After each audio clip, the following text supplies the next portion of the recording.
In today's video, I'm going to teach you how to set up filters in Make. Filters are a powerful tool that help refine and control the flow of data through your scenarios, ensuring that specific conditions are met before actions are executed.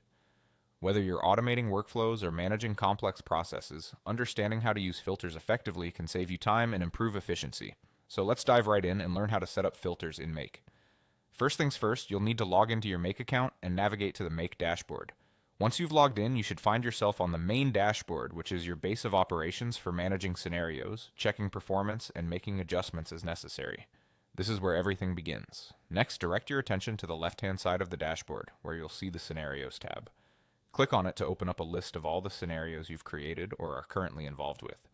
This is the stage where you'll select the specific scenario in which you want to apply a filter. Once you have your list of scenarios in front of you, identify the one you want to work with and click on it. This will take you to a more detailed view of the scenario, giving you access to all its elements. Here you have the flexibility to make modifications, optimize, and most importantly for today, set up filters. To proceed, locate and click on the Edit button. This action will transition you into the editing interface, where all the nuts and bolts of your scenario are exposed and ready for adjustment. Now's your chance to dive deeper into how things work and introduce a filter. Within the editing view, search for a small wrench icon. This might sound like a tiny detail, but it's the key that opens up the Filter Setup menu in Make. Once you've found and clicked on this icon, you'll be prompted to set up your filter. At this stage, you'll be required to input a label for your filter. Think of this as the name tag. It's essential to choose a label that clearly describes what the filter does, as this will help you and anyone else using the scenario to understand its purpose at a glance. After setting up the label, it's time to drag and drop a condition into place.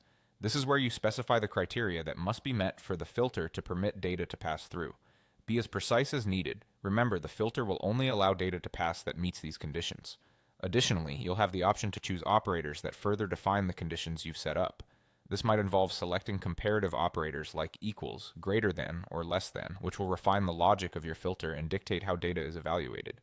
Once you're satisfied with your setup, it's crucial to click Save. This action locks in all the changes you've made and ensures that your filter is active and ready to function within the scenario.